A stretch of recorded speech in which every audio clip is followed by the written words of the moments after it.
There are moments in every person's life when they face intense adversity.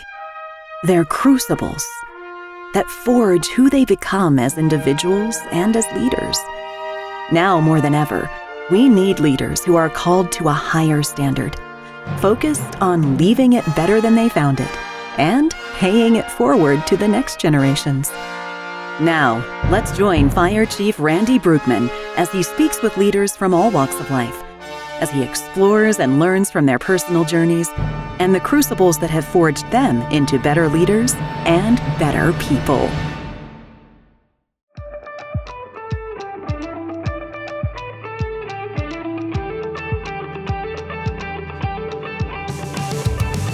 Another episode of the Leadership Crucible podcast. Today, it's an honor and a pleasure to have on the former governor of Oklahoma, Frank Keating. Frank was the governor of Oklahoma from 1995 to 2003 and had a distinguished career in public service before assuming the governorship. He led the state's recovery effort after the 1995 bombing of the Alfred P. Murrah Federal Office Building in Oklahoma City and implemented significant tax reductions and reforms during his tenure. Keating's contributions include reforms in the education system, the state's purchasing system, and the workers' compensation system. His legacy also includes the addition of a dome to the Oklahoma's Capitol building during his administration. After completing his second term as governor, Keating resided and worked in Washington, D.C., and has since returned home to Oklahoma City.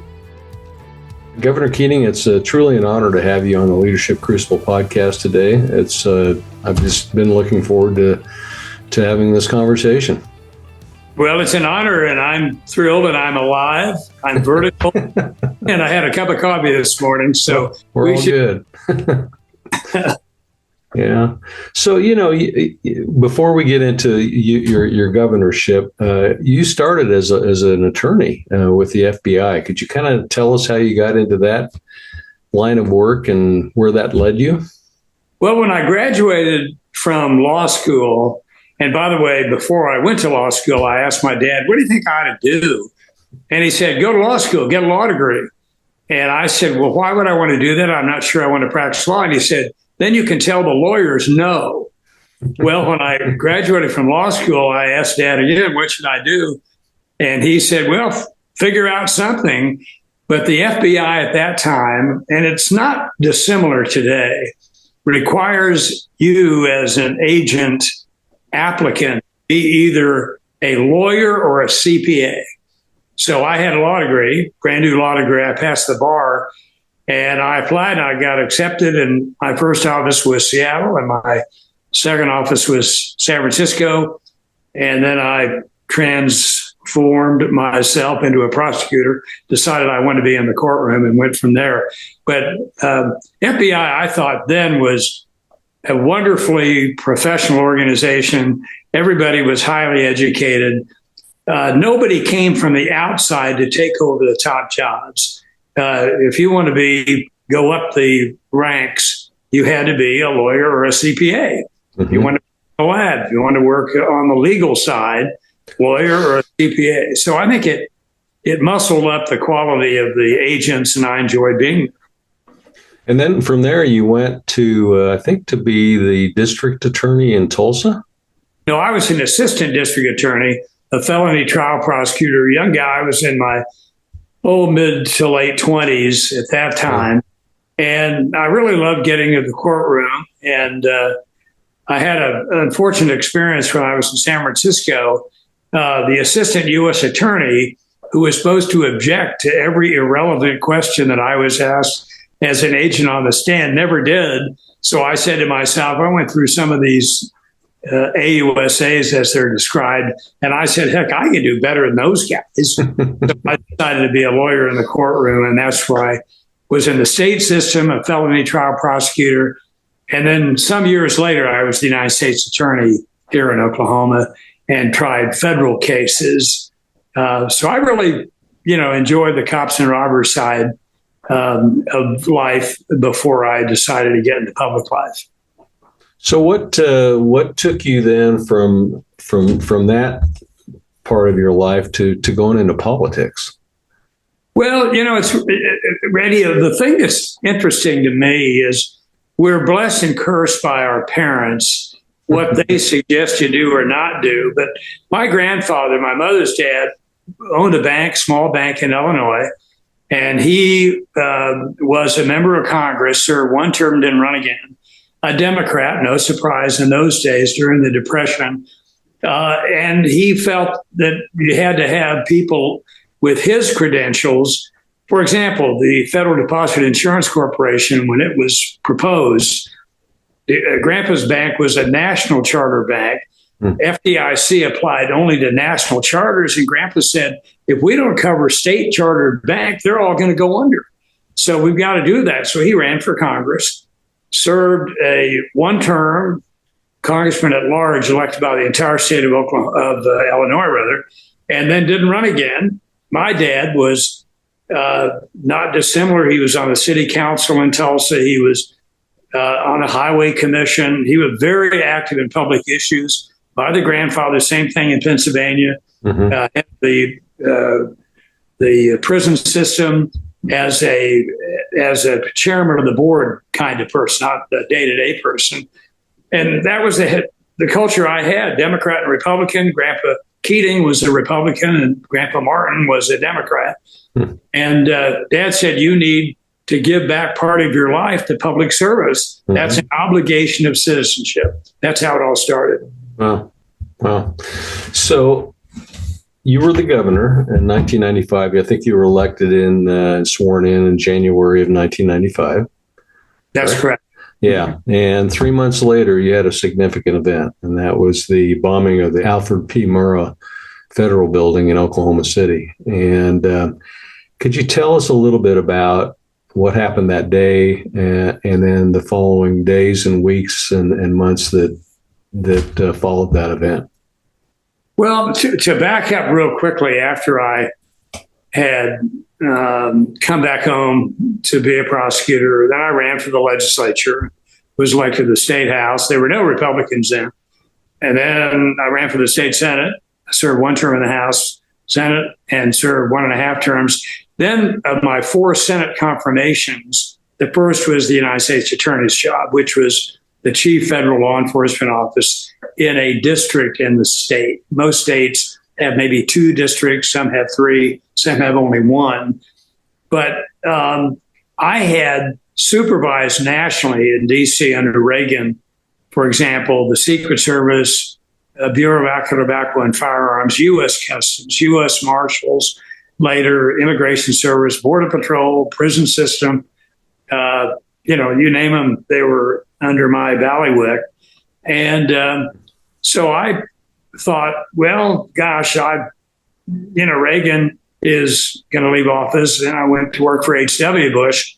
When he was defeated, it was time to go home. And believe it or not, it looked like a Republican at long last could win in Oklahoma. We were, there hadn't been a Republican governor since the mid-'60s.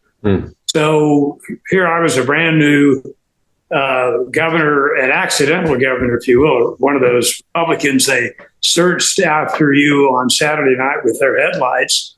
There really weren't any Republicans. I know when I was in the legislature, very, very few in the House, very few in the Senate. But when the Oklahoma City bombing occurred on April 19th, 1995, of course, everybody focused, as Oklahomans did, on the agony we were going through. And tragically, what had happened was some individual who wanted to get even with Uncle Sam because of the Branch Davidian compound shootings and insurrection, if you will, decided to take out the federal building in Oklahoma City. And Randy, as you may recall, that's a building that had a daycare center. I was general counsel and deputy secretary of HUD. HUD had a big office. U.S. Customs was under me, as I mentioned at one time. Customs had an office. ATF had an office. A number of federal agencies had offices. Secret Service, we lost 4 people in the Oklahoma City bombing, the worst tragedy in the history of the Secret Service. So all of that was a personal thing to me because I knew a number of those people. So when the bombing occurred, I did, I think, which was the right thing to do. I knew that the FBI would take the lead in the investigation, but ATF would be involved because U.S. Marshals were involved. They'd be involved. There'd be a number of agencies involved. But it was important for me to hold people's hands and step back and say, we'll get through this, but let them run the investigation, which they did with great skill. As a matter of fact, the FBI, if they were on this podcast, would say that was a high moment, the high watermark of professionalism in the FBI. They feel that to this day, that in 9/11, for example, there's nobody to prosecute.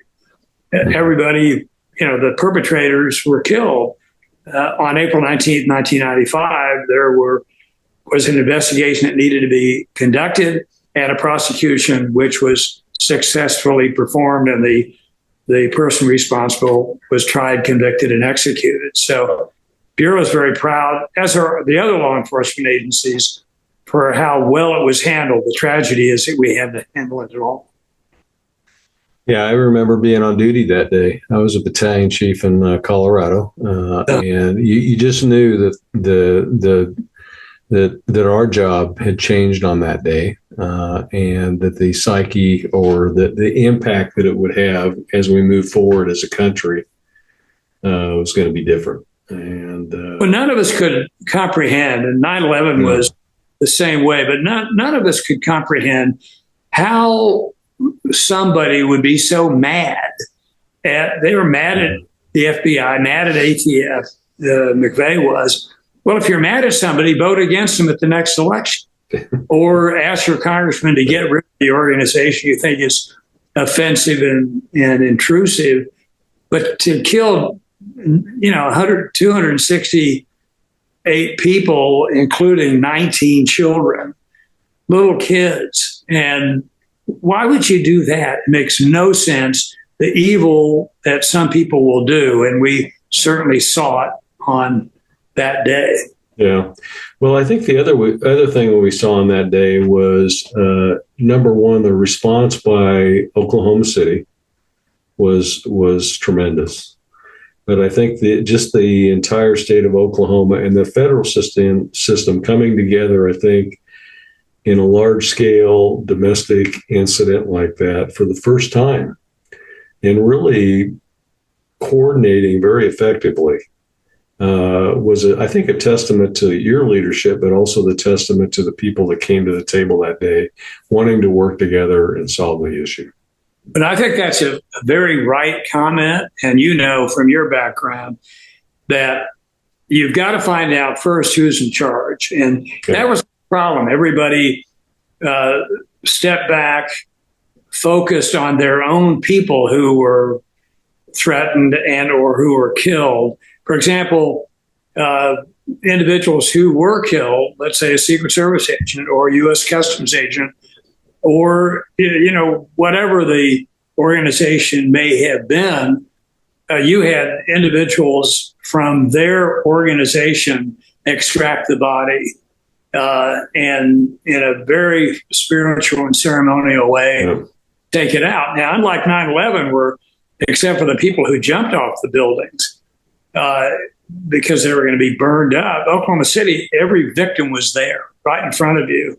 Yeah. So there was a lot of PTSD, and I knew my function was to do what I could to make sure that everybody had 3 meals a day. Everybody was rested, and that's the way it was. I know a firefighter said to me, we, for the first World Trade Center bombing, we had to pay $5 for a sack of ice. City, you mentioned, what are we going to do for dinner? He said, and they said, we never had to pay for anything. We'd go to restaurants and everybody would see us. We would be in civvies, but the bill never came. And we'd say, we didn't want to pay for, no, you're here helping us and thank you very much. Yeah. So no one paid for anything, whether it was laundry whether it was a meal, whatever it may be. And it really showed Oklahoma City itself. And we went through a lot of hard times during the Depression and obviously the Dust Bowl. And to look at yourself and see a community, to your point, that came together, that shared, that cared, that really tried to make people feel that they were part of the family for being such wonderful people to help us and jeopardize their lives, quite truthfully, to get into that building was remarkable. But I know the first group of FEMA urban search and rescue guys that were leaving, this one guy, I was in this facility, there were a bunch of these guys going to go, and then we were going to have other people take their place. And he brought out a dollar bill out of his pocket. And he said, "Hey, Governor, you know what this is?" And I said, "Yeah, that's a dollar bill. I'm in politics. You kidding me?" And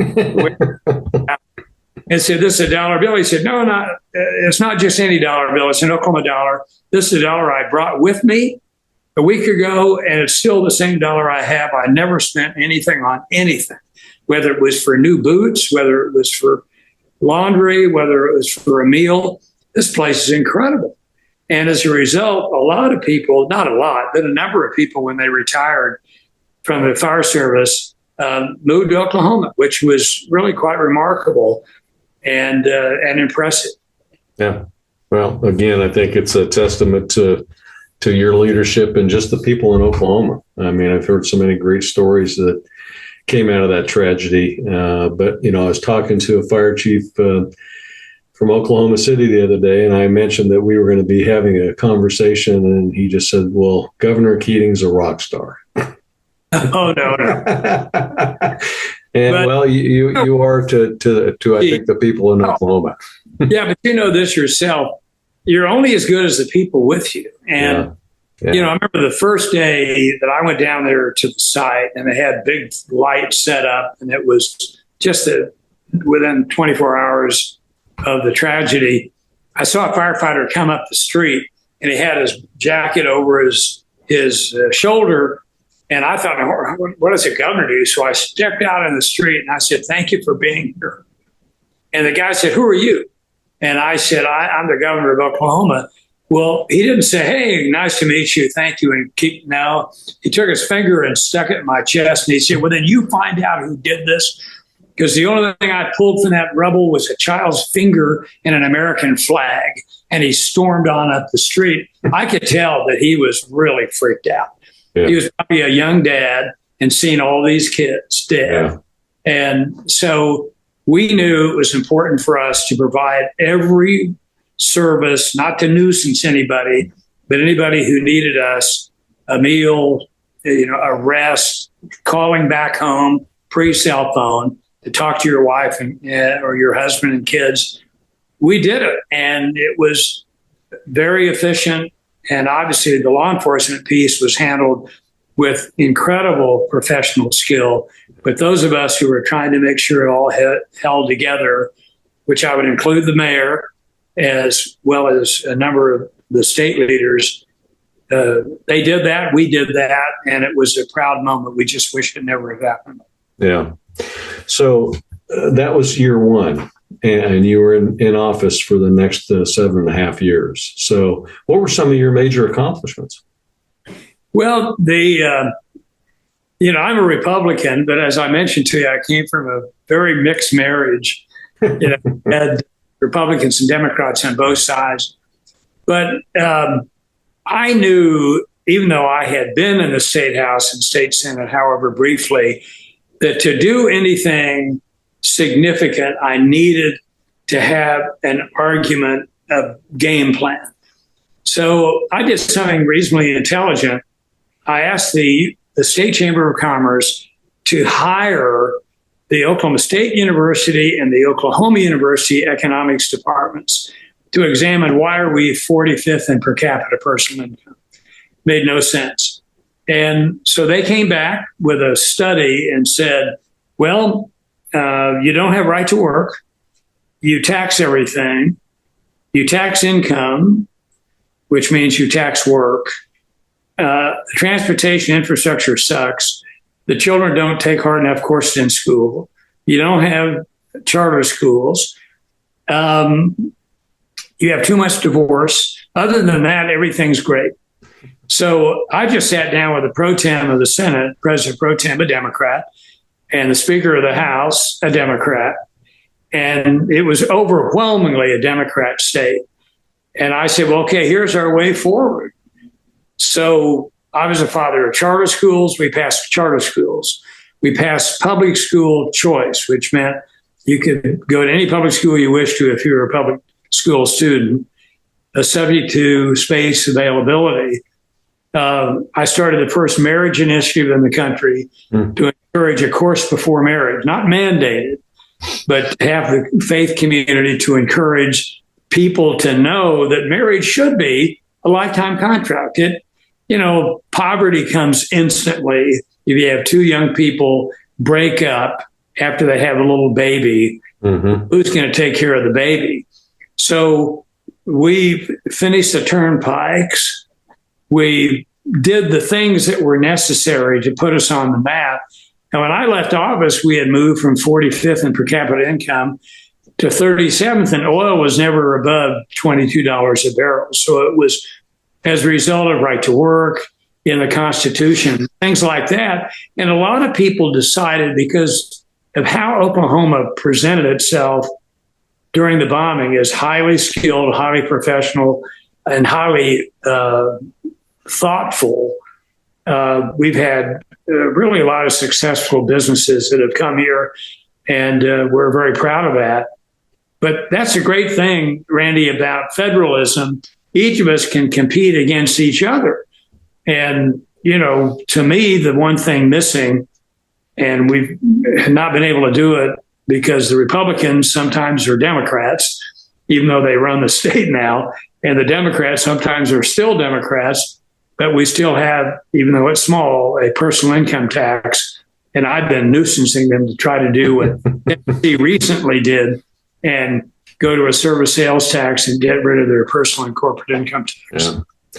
Well, I think the strategy, when you said this is our way forward and you were dealing across the aisle, is just an excellent example of what needs to happen throughout government, is that we need to put these positions away from the Republican, Democrat, whatever you are, and say what's best for the citizen. How do we move forward and make it better for our state, or our locality, our federal system? And so often we see today that those kind of conversations just aren't happening. So what did you do after politics? Well, I looked at my checkbook, and I told Kathy that we had about $7.87 between us. Public life, and to be, as I did, an FBI agent, a state prosecutor, U.S. attorney, and go to D.C. and supervise all those federal law enforcement agencies was a glorious intellectual and personal challenge. But at some point, I needed to earn a living. And so when I left office, I was hired as president and CEO of the American Council of Life Insurers. Life insurance is, as you may know, a state-regulated business, and which I think is wonderful. Have the state regulators regulate life insurance. And I know in 2008, when the banks lost a lot of banks, we lost one life insurance company in the collapse that occurred in 2008. And then when I finished that for about 7 years, and I really enjoyed it, traveling all over the world, traveling all over the United States to talk about personal savings and investment and the like. I was hired by the American Bankers Association to be the president and CEO of the ABA. And my grandfather was a member, and, I'd been a bank director in my life. My dad had been a bank director. So I went from 400 happy state-regulated life insurance companies to 5,500 unhappy federally regulated bankers. And, it's every bank, even though there are state-chartered banks, and the largest state-chartered bank, I was on their board here in Oklahoma City recently, till I got AIDS off. But The state chartered banks are still federally regulated because every bank, as a result of my granddad and others, is FDIC examines them in addition to the state bank examiner, or as a federal national charter, you have obviously the FDIC, the Federal Reserve, maybe comptroller of the currency. So you've got the feds in your lunch pail, no matter what kind of bank you have. Yeah. And, some of that is good, but I think more liberality and flexibility would be very, very helpful. But, look at the banks before the collapse of '08. We're making loans to people with no assets, no income, and no job. Well, why would you do that? Because you're going to lose if you do that. Try to take a load of those kind of people. So I really enjoyed that. And then I, had lots of nonprofit work. I really enjoyed that. And I was chairman of Mount Vernon, the advisory board, and on the National Archives Board, and president of the Federal City Council in D.C. that focused on how do we develop a better place. And then I came back home, and because I really wanted to come home, and two of our three children live here. The third lives in Richmond, Virginia.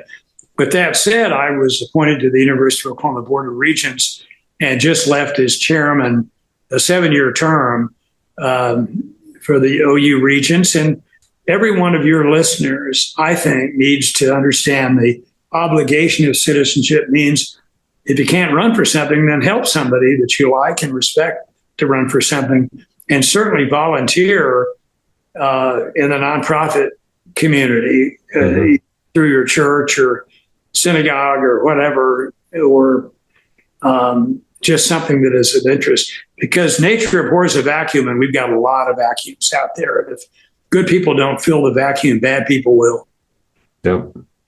So kind of along the educational line, you've authored several children's books as well. Can you talk a little bit about that?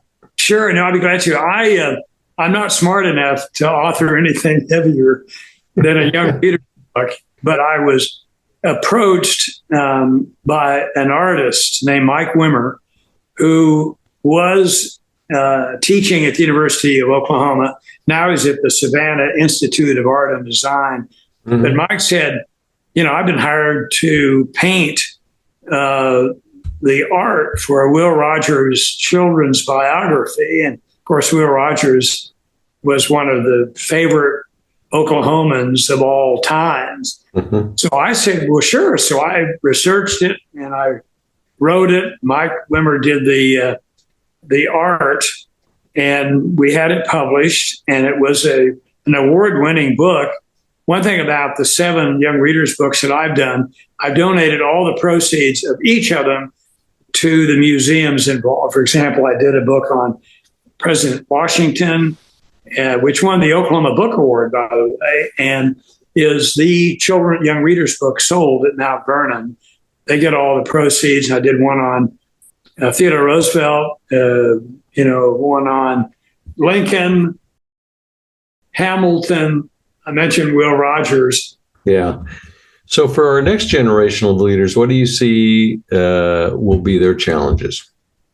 Well, obviously the economy is a crippling mess. And I say that because, George W. doubled the national debt. Obama did. Trump did. Obviously, Joe Biden did. And we just can't afford this. We've got to address the runaway cost of Medicare and Medicaid and Social Security.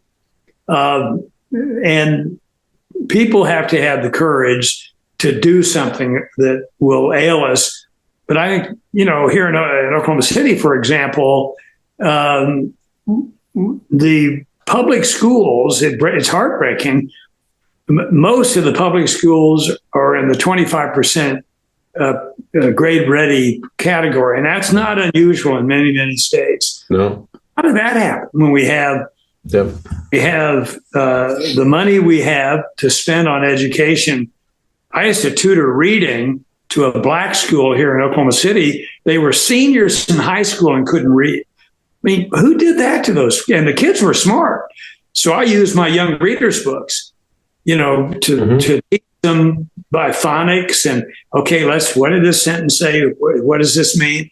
Kids were all smart, but everybody just passed them on. They didn't want to screw around with them, and they promoted them. That's a big, big problem in the school system. Yeah, it really is. And that kind of trickles down throughout all of government. You see money being invested in with no relationship to the outcome.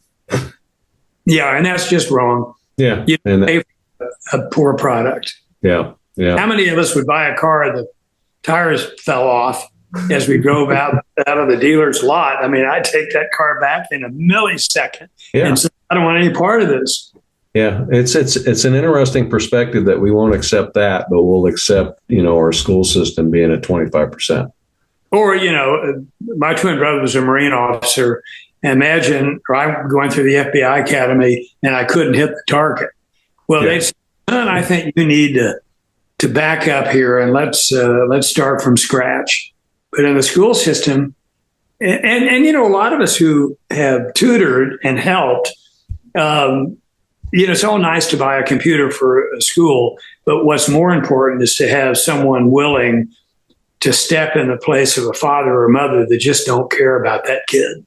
Yeah. I mean, you just, in the Catholic Church, it's a Latin phrase called in loco parentis, in the place of the parent. And if you go to a Catholic school, you are, as a teacher or a religious figure or a parent, and you teach there, you're in loco parentis, the place of the parents. You're the man or woman in charge. Yeah. And that's what we need more of.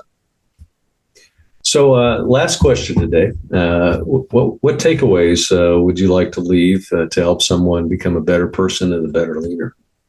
Well, we only live once, and treading water is not a policy. And, every morning, all of us ought to get up and say, I know yesterday was a rough day, and I know, I'm having some hard times in A, B, or C areas, but today can be better, and I want to make it better. I had a friend here that is no longer living, but we were at a restaurant one time, and the waitress was terrible, indifferent. And this guy, when the bill came, he hosted the lunch, and he said, "You're having a hard day, aren't you?" to the waitress. And she said, "Yes." And he said, "What is it?" And she said, "Well, I had the power turned off at my house because I didn't pay my bill." And he took a $100 bill out of his pocket and gave it to her and said, "Now, hopefully this can help, but always work for a better tomorrow. And if you can do something to help yourself, you need to, but hopefully this will help." Well, how many people would do that? Yeah. And many people, I know you see somebody on the street corner, and I've had people tell me, I wouldn't give that guy, I'd get a job. And I said, well, what happens if just something horrible happened in their life? I mean, $5 isn't going to kill us to try to help something. But I think to think about other people and also to think about ourselves, that we and we alone can get out of the ditch. I mean, you can ask for God's help, and sometimes that does come. But, other people have challenges too. Best thing to do is, try to make the best of every day and devote yourself to helping other people. Like I mentioned, in public life, get involved in a political campaign, see what you can do to help the schools. Yeah. Yeah. Well, Governor, you just great insights this morning or today, and really appreciate, number one, the opportunity to get to know you and have an opportunity to chat with you. And thanks for being on the Leadership Crucible podcast, and we'll have to do it again. No, I look forward to it. And Randy, you're very, very special. Thanks for your life. And if ever you're wandering into Oklahoma City, and if you've crossed the line and you have a desire to have a glass of wine, I'm your man. Okay. Well, I've been talking about coming down to Oklahoma City because, I've interviewed several people from Oklahoma City in the last 3 years. Time you want to come. Okay, I will. Well, thank you for you. Well, thank you. I appreciate it. Thanks for listening to the Leadership Crucible podcast. If you have a story of adversity you'd like to share, we'd love to hear it. Join us next time as we continue to explore how to live lives of success and significance.